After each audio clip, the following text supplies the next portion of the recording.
I'll tell you what, Paul, having that nice little chill music to come in after a It is. 17-point comeback win is actually very, very nice. And it feels good to be the king, doesn't it? Jordan Poyer's out there going, "Is this your king? This is your king." Jordan Poyer's happy he signed that incentive deal right now, isn't he? Isn't he? Oh my God. All right. Hey, #Nation and Bills Mafia. How you guys doing tonight? Welcome once again. Oh, wait, something's wrong. What? Wait, something. Oh, I know what it is. Look at that hair. Oh, the hat. I haven't seen the hat. Let's the go. victory hat is back, ladies and Let's gentlemen. go. I'm sorry that I did not have it before. But But your kids leave it at school?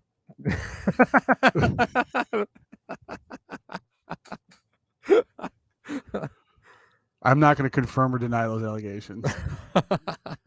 All right. Well, like I said, #Nation and Bills Mafia. Welcome to the #Sports presentation of the Buffalo Bills versus the Baltimore Ravens post game in association with DeanBlundell.com and sponsored by Mr. Rogers Home. Links will be in the description of this video. As always, you can find all of our socials: TikTok, Twitter, Instagram, and Facebook, all over the interwebs. All of our episodes will be on iTunes and Spotify for you. This year's charity that we have, the Williams Syndrome Foundation. All super chats will be going to the Williams Syndrome Foundation. So make sure if you hit that super chat, it goes directly there. Still, we got some numbers to give you guys for the golf tournament that we had. So we'll be coming up with those numbers as well. And Patreon members, make sure to stay tuned. I'm not wearing it right now, but the #Sports shirts, if you have been a member for 3 months or longer, you will get a free shirt sent to you. And because we don't chronicle anything, make sure you send Paul and I your addresses so we can send we don't keep that stuff. We can't be trusted with that level of information at the ready. No.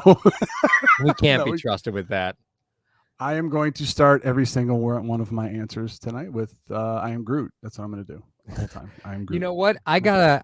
I think, it's important to call out today that, Jordan Poyer furthered his lead in total team turnovers, 4 interceptions in 3 games, distancing himself from the ever dangerous Boogie Basham, who finally won a game without securing a turnover.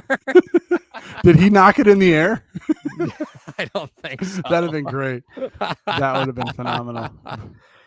Brian Wilson's in here. What's up? What's up, B Wills? Haven't seen you in a long time. We got some because we're all out on Facebook, Twitter, and YouTube right now. But if you guys want to come over to YouTube and subscribe, that would be great. Turn that red subscribe button gray and hit the like button that lets everyone know that this is actually some good content over here. So, Paul, as we do every post game at the start, initial thoughts of the game, bud. Well, really knocked it up. Okay. I was terrified the first half, right? If you want to talk about a scary first half of football, it's like when you get notifications on your phone, because I admittedly I was away from the game to start. My son had 2 scrimmages this morning, so I wasn't back in time. The game starts like 3 minutes into the game. I get a notification of Lamar Jackson, a touchdown. Like 3 minutes after that, Josh Allen's in the red zone. I was like, what the hell is going on? Like, I thought it was supposed to be pouring rain. And then, you look at the game and the weather was all over the place. And, the first half to the second half was totally different football. And this Bills team is just built different, isn't it? Like, they figure it out. They find a way to figure it out, man. This offense has it's like ebb and flow the last couple of weeks. Mm-hmm. It really upsets you on certain days, but certain days you actually really love it. We saw something out of the Buffalo Bills that we wouldn't have seen in previous seasons coming out of them. And the fact of you're down 20-3 with 3 minutes left in the half. Yep. And that the Baltimore Ravens are going to get the ball at the half. You have Lamar Jackson, who is one of the most dangerous weapons in the NFL at the quarterback position due to his dual threat capabilities. Yep.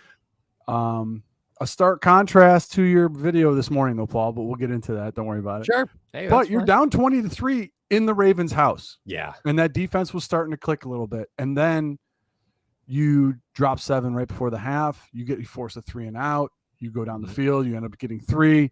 You start to do a bunch of different things, and I could tell that the Ravens were nervous and they weren't ready for it when Harbaugh challenged that 3rd and short. Yep. I mean, why? First of all, it's 4th and inches. Mm-hmm. He's gone for more gutsier calls in his career than to go for it on 4th and inches on your own Right. 34-yard line. But why waste? I mean, that timeout cost him at the end of the game an extra possession, because the Bills would have had 3 timeouts at the end of the game. The Bills would have had to kick the field goal with some time remaining for Lamar Jackson.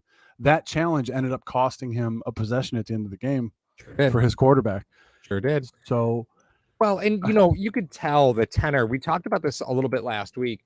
And I think the week before that, this Bills team is now forcing teams out of their comfort zone, right? Where they look at opportunities to score and they say, we have to capitalize and score a touchdown on every possession, right? Like, I still don't understand why, if you're Baltimore, it's 4th and goal on the 2 and you just don't kick the field goal. Like, why aren't you just, why are you going for it there? Right? You're going for it because you don't think you could stop Buffalo. Like, is that really what it is? I really think Harbaugh's it was been around for a long time, man. You could sense in the game. I think the way that the game was tilting, he realized he's not. It seems like the longer the game goes, the stronger Allen gets. Like, the guy doesn't get tired. Yep. He probably is tired, but he probably doesn't get tired. So I think he started to sense that. He's probably, listen, I got to put up 7 here. If I put up 7, they got to come down. They have to score 7. I'm going to force them to score 7, not to score 3. Yep. I think that was the main thing of that. He thought the Buffalo Bills would have, expected them to have a run play there, and then so he throws it. He probably thought he was going to catch him off guard, but he didn't. Poyer made a great play in the end zone. Yep, sure did. And we can expect. There he is. Where is he? There he is. Just a Jordan Poyer appreciation comment. Yes, there it is. There it is. From Ray. Well, I do want to. Scott Frazier comes in with a great stat, and it says, a nice stat. The Bills have given up 7 points in 8 second halves this year. So in the if you take a look at it, right, the Bills are, from a team perspective, right, they gave up 10 against the Rams. They gave up 7 against the Titans. So playoff team. Well, Super Bowl champion, playoff team. They gave up 19 against the Dolphins, and they gave up 20 against the Ravens, right? Today was the most points you gave up all season, and you gave them all up in a real short period of time compared to the rest of the game, right? Like, it speaks to the talent across this team to be able to make adjustments, and 2, it speaks to, how they were able to figure it out. Well, they gave up 21 to the Dolphins. They gave up 21. Sorry. Yep, they gave up 21. Okay. Excuse me. Sorry. Yep, that's right. But you're talking about second halves. Yeah. Yeah, but regardless, right? 21 points is the most points you've given up all season.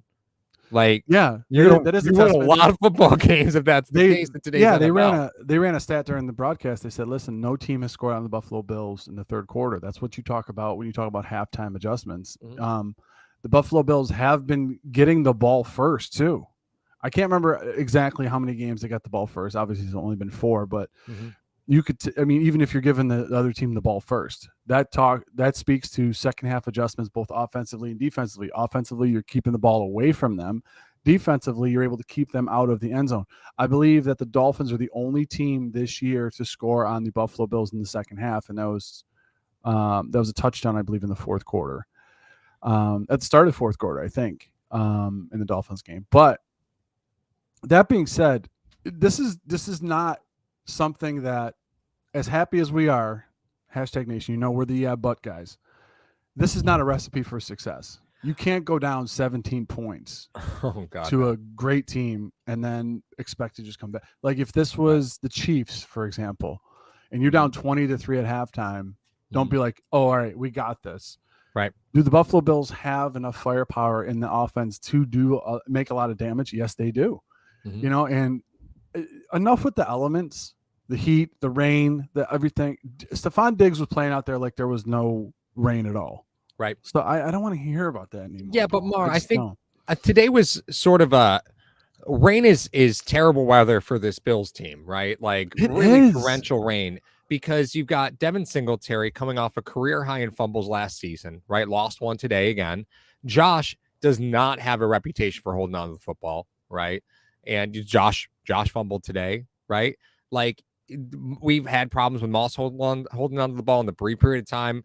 Cook's already put it on the ground. Like a rainy game is not good for this Buffalo team because normally you would lean a bit more towards your running game when it's really wet out there. But Buffalo, they struggle to hold on to the football when it comes to the running game. You saw that creep up again today. And it's just a matter of time before that bites them in the ass again. Like it bit them in Yeah. the ass in Miami. They lost a football game because of it, you know? But let me ask you this, Paul. Going on that thought, and we want to thank Stefan here. He said, "Can we sign up a fund to pay Crowder's salary so we can make him retire and not hurt our team? Let this be the Oh, first contribution. We'll what? get to Crowder. We'll get to Okay, Crowder. We'll it must definitely- be. This is a a Shakir appreciation post, apparently. Yeah, Right? it is. It Is is that what that 100%. is? A veiled Shakir appreciation post. Now does this win mean more for the Buffalo Bills than a loss means for the Baltimore Ravens? And here's why I asked. Here's how I asked that. The Buffalo Bills in a wet game, like you said, a wet game will favor a team that can run the ball better. Mm-hmm. If you look at the Buffalo Bills and the Baltimore Ravens, they're not built the same. One team is built to run the ball. The other one really isn't. Mm-hmm. So the fact that the Buffalo Bills were able to get a victory on the road in Baltimore in a rainy game where the elements would have favored a run first team, does that mean more now to the Bills, or does this send like a message to the league? Like, what do you feel about this victory for the Buffalo Bills? I mean, you took the highest scoring offense in the NFL, and they got a little on you, but you didn't let them get a lot, right? Mm-hmm. I think that is probably more of a statement than how the game itself played out, right? It's Lamar. I had under 150 yards passing. He had 73 under 75 yards rushing. Lamar has, and we talked. I cut a video earlier this morning comparing Josh Allen to Lamar as far as advanced statistics go, and the advanced statistics say Lamar's not a thrower, right? Like I don't think it takes a crystal ball to know that, right? I think this game, as you're watching it, you probably saw Lamar's he's not somebody that you could depend on moving the ball down the field in the air as a quarterback. It might be one of the reasons why he doesn't have a contract extension. He's playing a contract year right now, and he's been playing great from a fantasy football perspective. His team's been scoring an absolute ton of points, but it's not sustainable. And I think this is, we may walk away 3 weeks from now and look back, and the Bills and the Ravens may have the same record, right? Because the Ravens have to go against, the Bills go against the Steelers, the Chiefs, and the Packers the next 3 games. The Ravens have an easier schedule. Hold on, who do they have? They have, they've got the Bengals, the Giants, and the Browns. Like, we may walk in, 3 weeks from now, at the end of 3 weeks, and the Bills and the Ravens might be all tied back up again. I believe that could be true. And this is these are the perils that Bills fans will have to get used to when you start talking about a team that has a first place schedule. When you win your division, you play all the first place. You play one of the hardest schedules in the league. You're supposed to. Mm-hmm. Hence the parity that they like to talk about all the time. Right. And if any of y'all want to go to go to work tomorrow, obviously Bills Victory Monday is always going to be very, very, very fun. If you guys want to go into work tomorrow and you want to talk to somebody about Lamar versus Allen, we talked about it. We cut a couple episodes on it, but it's buried now. Like I could try to find it for y'all, but I don't know if I can. Here's the deal. Allen came into the NFL. He had to learn how to be a pro quarterback. He was a round peg in a square hole. They didn't have anything for him. He had to learn a system that he was not suited for, the EP. And Ray's going to be happy because I actually mentioned the EP system. The thing was, Greg Roman already had an offense that suited Jackson's abilities currently that he had when he came into the league. So, in a way, he's never really developed as an NFL quarterback. Greg Roman's offense, there's only three teams that actually run that offense. Mm-hmm. More teams run the EP all over the place, even in college. Mm-hmm. So you could see why Allen already got paid because it's a universal system. They can just bring in another guy that runs it. Who can run Greg Roman's system besides Greg Roman? Yep. If he decides to take a head coaching job somewhere, that's why he's not paid. You guys want to know why he's not paid? They're afraid Roman's going to leave, and then Jackson will fall apart. Yeah, it's interesting, right? Because you see a lot of teams try and capitalize on a unique athlete's strengths, right? And at the quarterback position, that's doable, but only for a small window of time, because it doesn't take long for the league to figure you out, right? No. It doesn't. It doesn't take long at all. The Bills brought pressure all day, and it was only when the ends would get too far past Lamar, like they would exceed the pocket. That's when Lamar was really dangerous, was when you gave him those outside lanes. And the Bills did do it a bit today, right? Yes, where they would move that pocket too deep, and then he had tons of area to escape. And listen, that's what he's looking to do. He really is a single read and run quarterback, and he hasn't developed because I don't know if he's really been challenged to, right? Allen challenged himself, completely remade his body mechanics as far as throwing the football, is really turned into a student of the game and demands that of the rest of his team, has built great relationships with the rest of his team.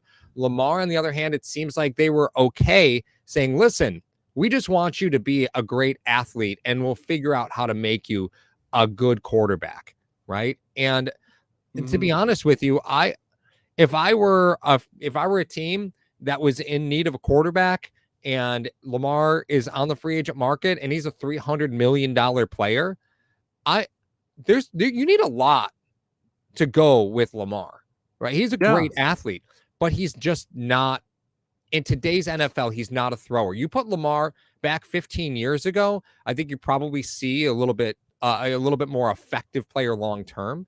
And Lamar's been effective for 4 years now. But the advanced statistics tell you that it's just not sustainable, and it's system driven, right? He's not winning games because he's figuring the game out. He's winning games because he's out athleting people, and that's not going to last. Yeah, we have you guys can't be blind to that and what's going on with Jack. And I don't want to make this all, I don't want to make this all Lamar Jackson post game, but the fact of the matter is, there were 2 penalties that happened late in that game. The pass interference and defensive holding was because he threw an awful pass, and he really couldn't even get it there. And please, let's not start talking about, Allen has weapons and Lamar doesn't have weapons. How many first round picks have they invested in weapons to try to give Lamar, and he still hasn't? No, stop it. Right. What happened today with Dobbins? Dobbins is a nasty player. Like, he is a dangerous weapon. What happened? I think Dobbins ran the ball 13 times today. Like, what? I thought Dobbins was probably outside of Lamar, Dobbins was their most dangerous weapon today. But maybe I'm reading that wrong. Yeah, I like Dobbins, so maybe I'm seeing that wrong. Yeah, I like Dobbins too. I think he could be a very effective runner in there to open up some play action passing that Lamar desperately needs. He needs some play action passing. He would be devastated. He would be very, very dangerous with play action passing. However, the second part of that, the passing part, is tough. And don't try, because you can look at the statistics for today and be like, he's 20 for 29. Oh, that's a very good percentage of your passes completed. But for 144 yards, one touchdown, 2 picks. No, let's not do that. Okay. Well, yeah. And I do want to point out that some people are going to say, I see the one comment here talking about no line from J-Rum. Really, neither of these teams have an offensive line to write home about. No. Neither of them are averaging even 3 seconds for an average drop back. Lamar is averaging right now 2.6 seconds of drop back. Josh Allen is averaging 2.2 seconds of drop back as far as time. That is terrible. That is not good, right? Yeah. And neither of these teams have great offensive lines, right? So you can't say that Lamar's running is a product of the bad offensive line.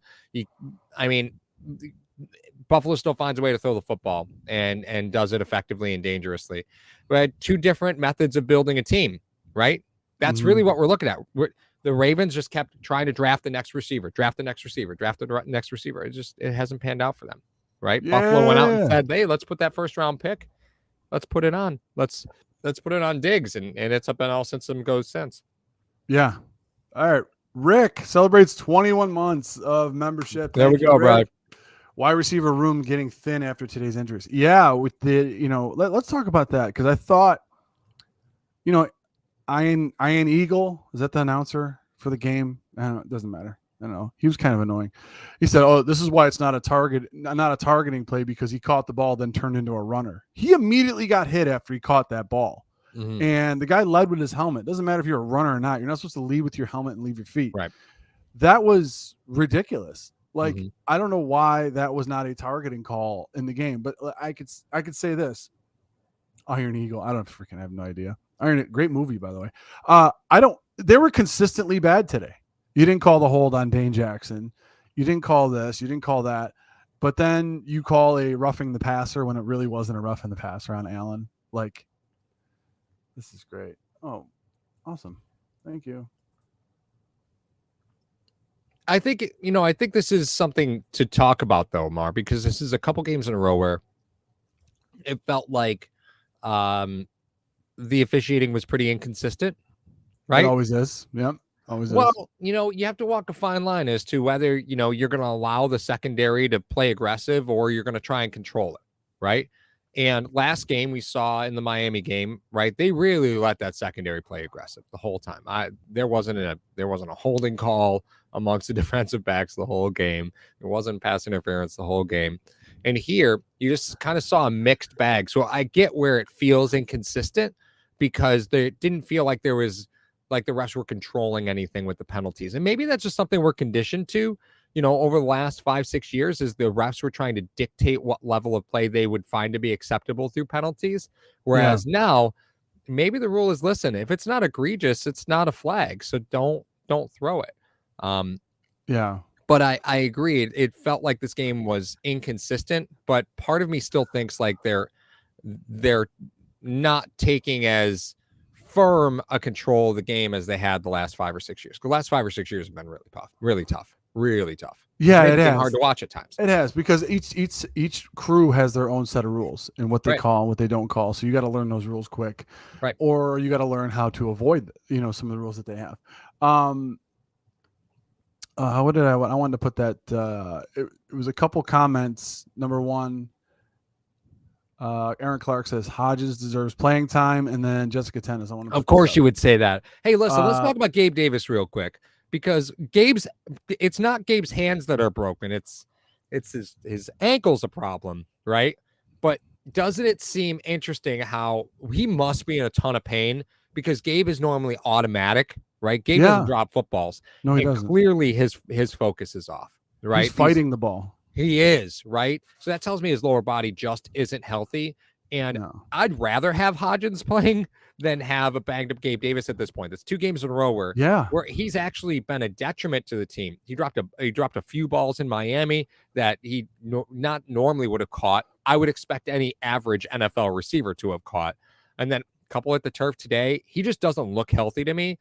And again, this team just seems afraid to put people on IR. Right? Yeah, because they've already used a couple spots already. I mean, you've talked about that before, that you only allowed 8 and they've used like 3 already, I believe. But you got to think of it this way.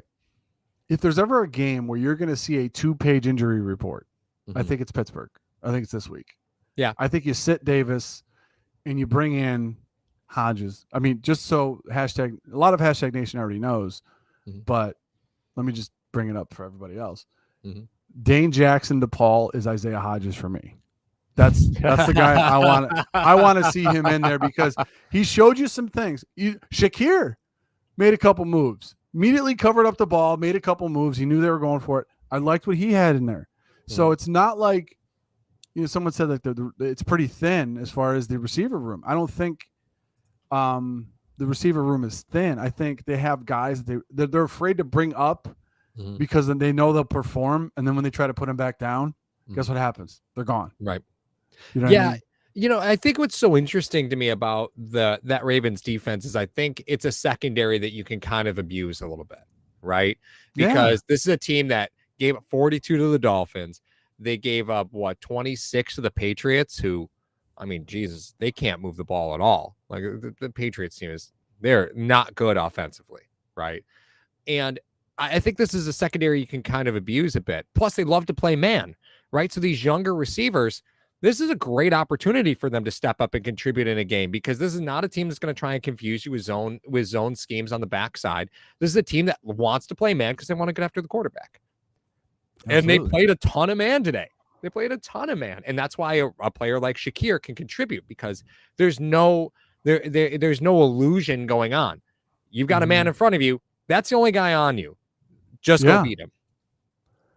And admittedly, absolutely. Allen has had a reputation for destroying man coverage, right? And it took a while today, right? It took a while. You lost a possession to a fumble, you got a couple back, right? Like Jordan Poyer pulling the heavy load for you. Great to see Poyer still contributing without Hyde on the field. I think you and I both had a concern there, right? I think we did. I'm not ready to pay him a long-term contract, though. No. Before we get to Poyer, I'm okay waiting on that too. Yeah, before we get to Poyer, and I'll give you my reasons why I don't think they should pay Poyer. Everybody and their mother on Twitter said pay the man. We want to say, big win, fun stream, finished dinner, got my voice back. Hit that like button. Thank you, Joe. Hey, Joe, what's up, brother? If you guys don't listen to Joe, he is calling the play-by-play here at Hashtag Sports. He's doing a phenomenal job. Joe, over 2,200 views on the live stream, so great job, my friend. Only 18 likes, Mario. 100%. 100%. That is my fault, Paul Berg. I will give that to you. Yeah, Joe does a phenomenal job. I want to talk about Milano and Edmonds, because now the other side of the coin of why you drafted those two guys and why those two guys are on your team. Number one, obviously we know about their coverage skills. They've above average coverage skills for linebackers in the NFL, which you have to have now. The days of Mike Singletary, Ray Lewis are over. And if you want to say, Ray Lewis could cover, okay. I've never seen Ray Lewis cover anybody. He covered one guy in his career, and that was Eddie George. And he picked it off and ran it back to the house. He's never covered anybody other than that. He was a run-stopping monster. But if you look at it, they have excellent coverage skills when they're asked to do coverage skills. I believe so. Today, you got the other side of it where they can also, if they don't have any bodies on them, they can come up and stop the run, especially Milano and some of the things that he was doing, and he was taking Lamar Jackson out of his own game. Lamar was getting frustrated that he wasn't able to get away from Milano today. Struggled a little bit in the first half. We know that, but when it mattered most and he had to make those tackles and those stops, Milano and Edmonds showed up. The first half was a little bit like this, but then in the second half, they definitely. But I mean, you're right. It's first off, Matt Milano, 11 solo tackles today. Let's give him big Sean McDermott clap up. 2 tackles 100%. For loss, 11 solo out of 13. Tremaine 5 solo tackles on 9, 2 for loss, 1 QB hit. You're seeing Tremaine being pressure. Tremaine's bringing more pressure. That seems to be the theme this year, right? And it should. Who said that, Paul? I don't know. Who said that when he comes off the edge, he's much more dangerous? I don't know. He's built like an edge rusher. Let's be honest, right? In a 3-4, he's an outside linebacker, right? Let's just be honest. He's an outside linebacker. But you have a guy entering contract year. You got to find a reason to sign him, and if he can contribute and be, a dangerous weapon, not only in pass coverage but also bring pressure for you, then it's more of a reason why you got to keep him. But the truth of the matter is, Milano is again the star of the game, and that seems to be the theme of the last 2 weeks. Is Matt Milano is the tackling machine on your defense. He is. And it's, I don't know how he ended up back in Buffalo. He went out, tested the free agency market, looked like he was going to be gone, came back. I don't know how they convinced him, because honestly, I don't think the money was, there was less money than I expected him to get. But here he is. Oh yeah, he was 4 for 44, right? Yeah, just being an absolute rock star, complete rock star. He is. Now, I'm confused, Paul. You're telling me, what year is it? Give me the Jumanji. What year is it? After I say what I'm going to say, you let me know what year it is. Okay. You're telling me that a former Boston College player is anchoring a McDermott defense right now? Oh, okay. Yeah, let's take it back to let's roll this time machine back. Stop me if you heard this one before. Luke Kuechly, anyone? Right. True, he did. He did Luke played play. middle. Milano doesn't really play middle. But the truth is, they really don't have a middle linebacker. Like, I think that's sort of a misnomer. They talk about Tremaine being the middle, but the fact is they play nickel so much, it really isn't a middle linebacker. You know, like it's just Really easy. He's another safety down there. mm-hmm. You know, you want to talk about, you know, the Patriots and the Patriots having a bunch of safeties on their roster. You know, they got Peppers and they got Duggar and they got McCourty. I mean, Milano is, you know, he's that dude. He's probably going to be the type of guy that other teams try to recruit to be their outside linebackers now. Mm-hmm. You know, because he could do a bunch of different things for you. He earned his paycheck in today's game, and I was happy to see that. And Edmonds is maddening sometimes, but he played a great game too when he had to. So he definitely wants to be here. I remember I told Paul that what it would cost for them to try to keep Milano, and I said he's probably needs 4 for 40 or something like that, and he said, no way, that's way too much. And I guess he got like 4 for 44 or so. But the way that McDermott, obviously that's another episode, but the way that McDermott framed the contract, I think he has voidable years built in. Yeah. So this is probably his last few years in Buffalo, unless they redo the voided years out. We'll see. That you know how this all goes. Oh right? yeah, we know. I'm how not really worried about talking about that right now. You know. Yeah. We just finished up week 4, so you know. Yeah. Let's not piss in our Cheerios tonight, Mario. Let's move on with the good stuff, right? Yeah, let's do that. Let's hit it. Well, let me see. What else did I have here? Hey, more design QB runs for Allen. Oh, what do you think of those? I don't think today's a fair representation of the type of game plan that you would normally want to go out and execute. Right? It seemed today. Like, I give Dorsey a lot of credit for the game that he called. This is not an easy game to call. When you have conditions like that, it's really a hard game to call. I've liked to have seen them get points off the first Poyer interception. Yeah, of course, right? Like it just seemed like you got out there, you got Moss out there. I think Moss had 2 yards rushing on the day.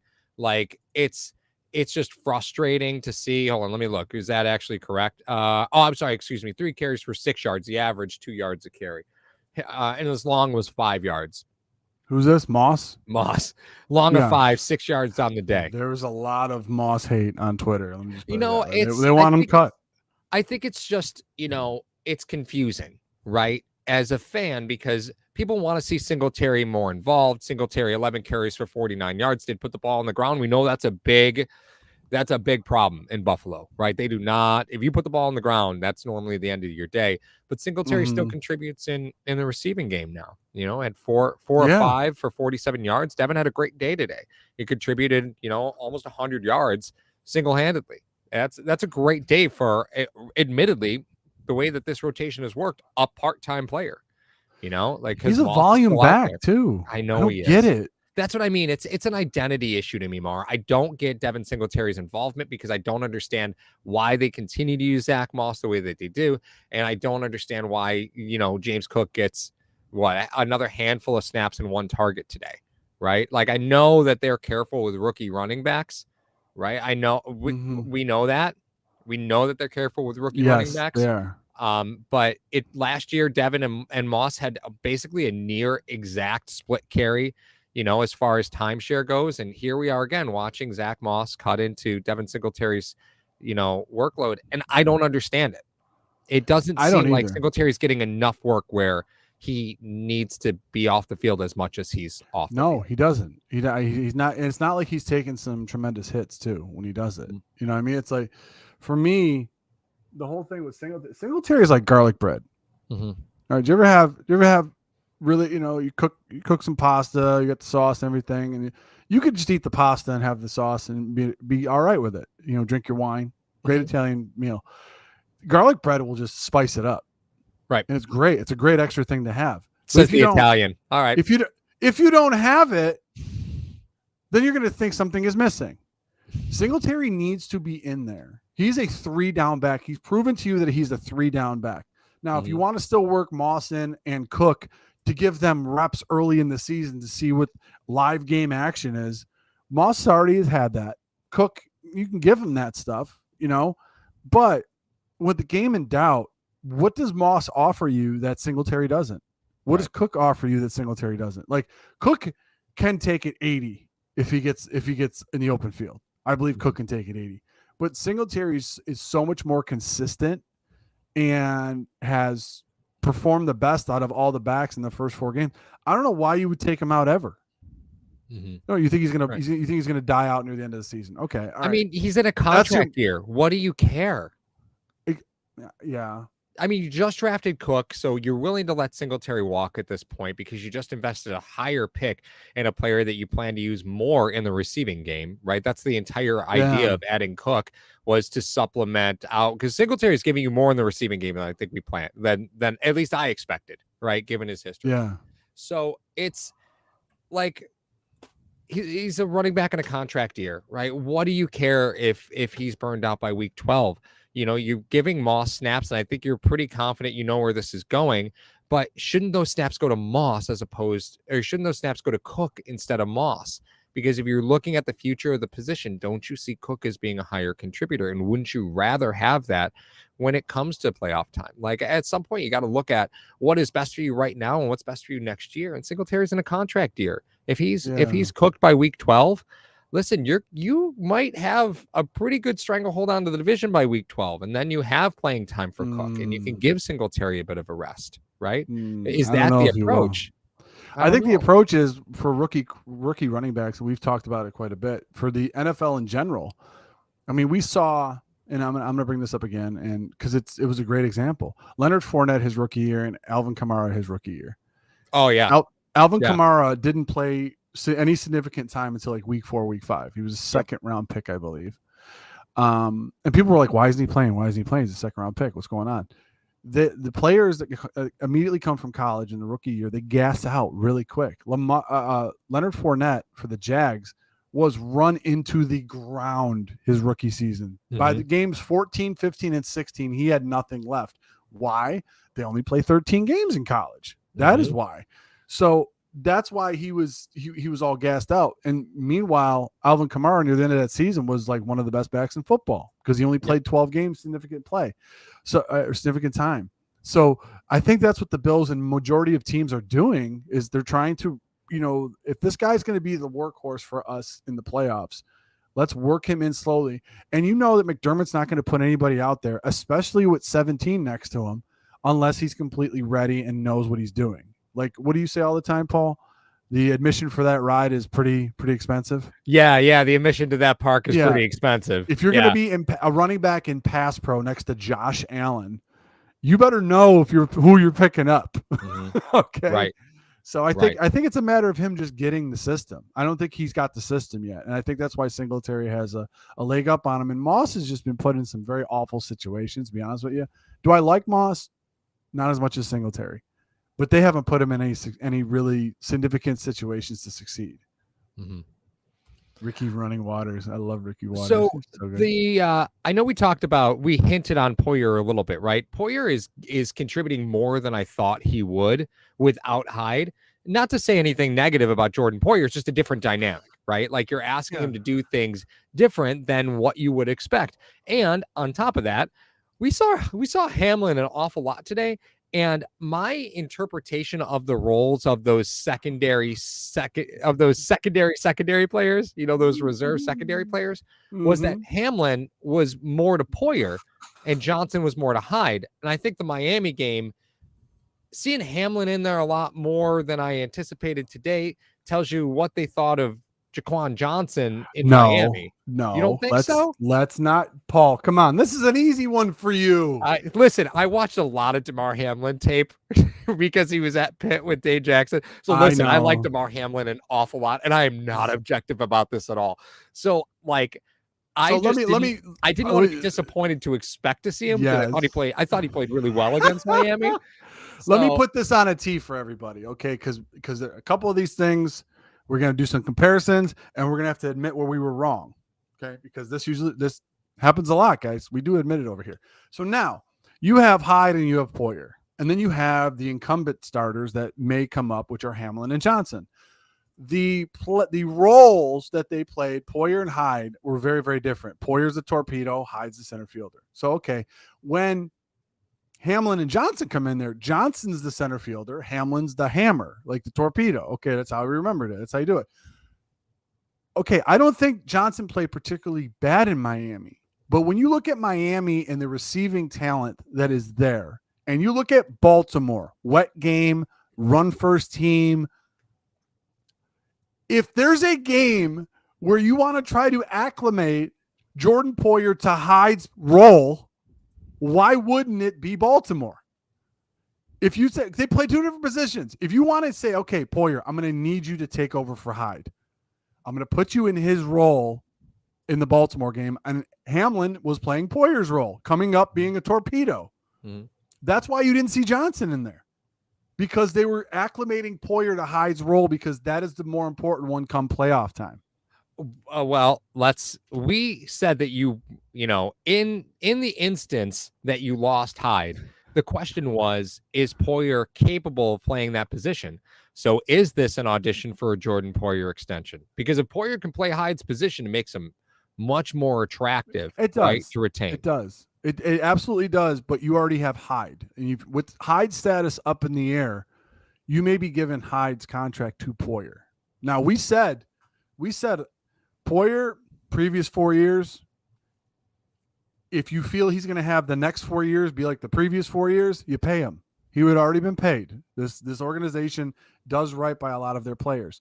However, I don't think that in the current role that he is and what he's asked to play when Hyde is on the field, Jordan Poyer can sustain that level of play for 4 more years at the level he wants to get paid for. NFL, you get paid for what you're going to do, not what you did. Mm-hmm. But if he's going to be a Hyde player, then he does garner that money, because center fielders last a little longer in the NFL than those torpedoes. Aaron Clark said something great. He said Poyer seems to be in the right place at the right time. I'd put it on the screen. Yeah.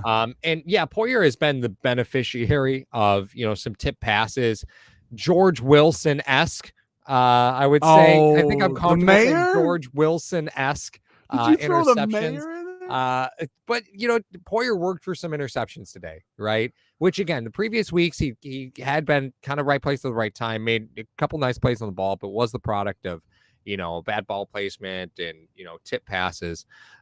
So it's great to see him involved. But today I got to see Jordan Poyer work for some interceptions, and that was good to see, because he had been pretty fortuitous in his previous in the previous games. Today he was working for those interceptions. It was great to see. Yeah, it was great. And then Stefan, once again, as you guys know, all of the super chats will be going to the Williams Syndrome Foundation, our hashtag sports charity for 2022 for the 2022 season. He says, think Cook is running a bit scared. Every time he's supposed to catch the ball, he looks to overthink it, put him in positions and gain confidence. Yeah, I think he's just fighting it out there. After that first fumble that he had, I think he's just seeing ghosts. Mm-hmm. Oh, yeah. Be careful with that term. Be careful with that term. I think he's seeing ghosts, he says. Who saw ghosts? Who saw ghosts? Yeah, I think he's seeing ghosts. Let's not talk about Sam Darnold today, okay? Oh, Sam Darnold. I forgot about him. Let's get away from that. Him and Baker didn't see second contracts, did they? They're not even on the teams that drafted them. I know. So they're on the same one. They're on the same team. So let's look at what to do going forward, right?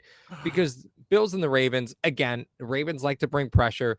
It seemed like there might have been a gap there in Buffalo's scheme, where if you could bring pressure against Allen, take anything 15 and over away from him, that you were going to find success. Today, throwing the ball long really wasn't an option, right? The weather kind of took that away from you a bit.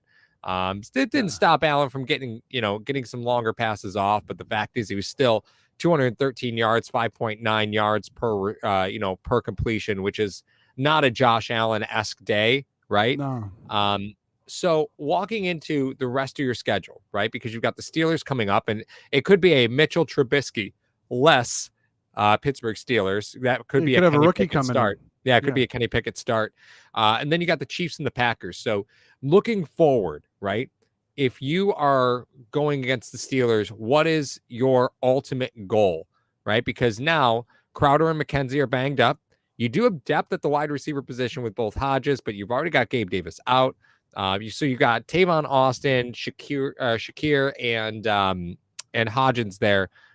Is that enough to get you through the Steelers and hope to get healthy by the Chiefs? Are you comfortable with where this team is across the offensive line? Saffold has been hot and cold all season. Against the Rams, he was fine. Against the Titans, he was okay. Against the Dolphins, it was just bad. Like, moving forward, where do you have to put your focus to make sure that you can go and execute against the Steelers, and then make sure that you really prepare yourself for that 4:30 game against the Chiefs the following week? Well, the benefit of the Chiefs game is that the Buffalo Bills do have a bye after that week. Right. So if they want to rest everybody, they can rest anybody. I believe that the Buffalo Bills will have a 2-page injury report this week. Oh, and they're going to have guys that are going to be out because you are going to be playing a rookie starting in his first game. And the defense should be able to tee off on that. I would not play Ed Oliver. I would save him for the Chiefs. Yep. I would take him out, keep him out another week. I would keep Phillips out another week as well, depending on how significant their injuries are. You may do whether or not McKenzie clears concussion protocol. Mm-hmm. You have the NFL is going to crack down on that. They are really examining that independent neurotrauma consultant. With the Tua issue, like that, the NFL is not going to take that lightly for the rest of the season. Yeah, they're not. So Buffalo Bills, especially, didn't they have like what was it, an award-winning training staff that they have? Yeah, 2 seasons ago. Yeah, it was the strength and conditioning department for the Bills won an award for best strength and conditioning department. Lo and behold, they also got fined by the league for not disclosing all injuries. So tomato. Yeah. No, what I would expect is I don't expect Oliver to play. This is my predictions, guys. I don't expect Oliver to play. You could go into that game because I guess Poyer said that he just got the wind knocked out of him at the end of the game because he was down after that interception. On that last drive. So you may want to rest him. Mm-hmm. Put in Hamlin and Johnson, give him another shot at it. Yeah. Rest Phillips. I think you bring in Tavon Austin and Khalil Shakir. I think you rest Davis because you're not really going to need him. If you want to keep Diggs out there, that's fine. Diggs is fine. Who else? If you want to try to bring up Hodges, I just think they don't want to run the risk of losing Hodges because he is a great depth piece. If you lose Tavon Austin, you lose Tavon Austin. I don't think you're going to be very upset about that. The guy's been in the league for 10 years, former first-round pick. Right. Crowder. Not many people like Crowder after today. He did not have a good day. He could be a guy that you play as well, depending on his injury and whatnot. So, is this a Marquez Stevenson return game? Stevenson's on IR. He's still on IR. I thought he was on IR for the first 4 weeks. Yes, he can return after 4 games, but that has to be a designation to return. Oh, they didn't designate him to return. Okay, gotcha. Right, yeah, that's you can announce that at any time. Because remember, you don't have to say, well, this guy's only going to be on IR for 6 weeks, right? When you designate him to IR, so he's not been designated to return at this point. No, Paul, I know we're saying this, but I mean, the Buffalo Bills went into Miami with guys that were working at UPS the week before, and they lost by 2 points. I mean, we're talking about the Pittsburgh Steelers. They are still an NFL team. We have to. And it is an AFC East. It's an AFC game. So we have to remember the Bills are 3-1. Yes, they played 3 road games out of 4, and they're 3-1 right now. Yes, we know that. However, this is an AFC conference game. You already knocked down one domino by beating the Ravens, which is something that you needed to do because to try to secure home field advantage. The Chiefs are the other biggest threat in your conference. So if you can knock them off, then you could do something, make some noise. So I would want to go in fully locked and loaded into the Chiefs. Mm-hmm. Yeah, but you can win. You can win some games. You can win a game against Pittsburgh with some of the backups that you have. Yeah, I'm inclined to agree. Unfortunately, the quarterback play is probably going to be problematic for Pittsburgh. And of course, anytime you have a compromised quarterback, that means the receivers are going to be handcuffed. You got really great athletes in Deontay Johnson, Chase Claypool. Pickens is there. Like, you got some really talented receivers who are dangerous, game-breaking type receivers, but you're just not going to be able to get them the football, right? And even against the banged-up secondary, Benford was out today. You got Dane Jackson back, but let's be honest, right? You still could you still could stand to get healthier in that cornerback room. I would not expect Trey back for the Pittsburgh game. I just don't see that No. being a reasonable reason to bring him back unless you are going to use that as sort of an opportunity to kind of get his feet underneath him and play him, 35% of the snaps and just test things out before throwing him to the Wolves in the Chiefs game. I think that's a big fire to throw him into. But the fact is, we have no idea when he's actually going to return. The team is pretty good about keeping that stuff veiled. And why release that, right? Why give out that information, right? There's You no reason to activate do him that. all. That's when everybody will know he's healthy. There's really no reason to give any more progress than that. So the team's really good about keeping that stuff under wraps. I expect to get him back after the bye. That's my opinion. And even that is still optimistic. The guy blew his knee to smithereens. At was a the latest non-contact possible injury, time in though. the season, right? It was like the worst possible time to get an injury. Oh yeah, it was like week 11 because it was going to or roll something. into the following season. So the fact that we can even talk about this right now is a testament to him and the medical community, because we shouldn't be seeing him till December. If this was 2006. Yeah, absolutely. Or if it was 1996, his career's over. That's absolutely right. Yeah. So, I mean, Paul, I wouldn't mind putting White next to Poyer. Oh, get out of here with that. Cut it out with that. I love I'm going to keep messing with these. Because, all right. No, I'm just joking, guys. But I mean, you got to think about it this way. You're getting White back. Rhodes was put on IR on the practice squad. Interesting. You know what? This Interesting. I want to point that out real quick. Okay. This is why it is always better to sign another player from a team's practice squad to your active roster than it is to sign a street free agent, because soft tissue injuries are just going to happen, right? Yeah. Like, this guy wasn't in any training camp, right? He's been at home at this point, right? I'm sure still training, but I think there's a big difference between going and working out with the team and then going through team drills and then, working out at home or working with a trainer, at a facility near your house. Like, it's always better to sign the game ready player off somebody else's practice squad and add them to your 53-man roster, because they'll be able to contribute right away, than it is to sign a guy off the street who hasn't been on a team in months at this point, because they're likely to run into soft tissue injuries. So I wasn't shocked when Xavier Rhodes came up with a hamstring problem. It's like, yeah, of course he did, right? Sure. Of course he did. Yeah. Rhodes to play safety. Stefan says put Milano next to Poyer. Ken Dorsey and the hairy guy that looked like Han Solo and Chewie. No, I see. He looks like Opie from Sons of Anarchy. I will openly admit to that. He doesn't look like Chewie. Paul looks like Dorsey, doesn't he, guys?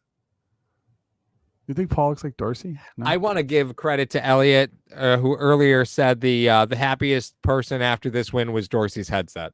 That was a great line. Yeah, great comment. Award-winning comment from Elliot. Always clutch. Always clutch. And you know what, Mario? I'm a little disappointed in you. You haven't mentioned the fact that I am officially middle-aged now. I hit middle-aged, yesterday? It doesn't matter. I'm old now. Paul, I was waiting to the end when the roast happens, because I think we're near that point, Mar. We're near that point. If y'all haven't checked your calendars recently, I sent a message out on Facebook with the photo. I might put that on the... You're a jerk. No. You pulled a photo from a musical I was in high school.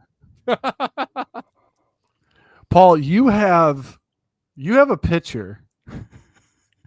You have a mean picture of me wearing one of my children's hats that have an eye in the center of it with sunglasses on, driving at night, as one of the loaded gifts that gets sent to people in the comment section. You know what? If you are a member of Hashtag Nation here on YouTube at the practice squad level, then you also have access to that emoticon. Yeah, I literally have a folder in my phone that just says Paul's birthdays. And I have pictures that I've acquired over a very long career. See, there it is. Stefan's got it. Stefan, you guys can't see it on the. We can't put that up on the thing, but it's on if you're watching YouTube. But Paul recently turned 40. This past Friday. Yeah, it was phenomenal. I've known this kid his entire 30s. Yeah. Pretty much. Pretty much. I'm so old, my eyes starting to twitch now. You know, when you get to a certain age and stuff just starts happening to your body. Mario, you know what that's like, right? The kids do that. Yeah. Hey, my eyes are amazing. So as you guys know, tonight's episode is, for the 161 people watching, make sure you hit that like button on your way out. But before we get to that, tonight's show is sponsored by Mr. Rogers Homes and in association with DeanBlundell.com. We have the roast session. If you guys, your first time here of Hashtag Nation, every time the Buffalo Bills win and we do a post game, you guys get to roast us. And because it was a comeback win when the Bills had 3 points, it's going to be a 3-minute roast. We're going to up it from 2 minutes to 3 minutes. So lovely. You can roast us. You can roast anybody. I saw a couple Antonio Brown comments. I don't know if we can post those. Yeah, it's man, CTE is real, guys. Like, I don't know. I blame Vontez Burfict for that. That's his fault. That's awful. Oh my God. And it's already started. So it's started. Buffalo Mafia News. Mario stole that like and subscribe sign from a teenage girl's room. I got that at Five Below. Thank you very much. Which is probably the equivalent. Here we go. Thanks, Anthony. Can you flap those ears and take off? I mean, these little guys? Or are you talking about Mario's hat? We're in an either-or scenario here. Aaron Clark. Mario still thinks we'll be 9-7. Oh, I hope not. Good Lord. Yeah, says Paul looks like Squints from the Sandlot, but when he's 40. My wife does look a little bit like Wendy Peppercorn. I'm not gonna lie about that. She does. I'm not gonna lie about that. I definitely dated up. There's no doubt about that. Yes, you outkicked your coverage. We know this. I sure did. Mario pulls a Christian Wilkins at Thanksgiving football. Well, good news is that all fines will be donated to the Williams Syndrome Foundation. That was ridiculous. Yeah. And Spin commented on the video I posted earlier comparing Allen and Lamar. Said, look, what about Paul trying to pretend to drive earlier? I was in the driver's seat of my Prius. I do drive, people. I do have a driver's license. It is allowed. I don't think people realize that you're not a small human being. Yeah, really I know. Not. People forget that, right? People just assume I'm little because I'm sitting next to this mandinga next to me. Like everybody wonders how many phone books I'm sitting on. Sir Nathan, weird, yes, yeah. I did play ball growing up. Yeah, I played baseball. My mother would not let me play football because she said I was too fragile. We're gonna have a charity tournament one of these times, but we're gonna have to go to a carnival and say if someone can get a hit off of you pitching. Oh yeah, let's go. I seriously. Let's go. Paul struck me out on 2 pitches. That's how good he is.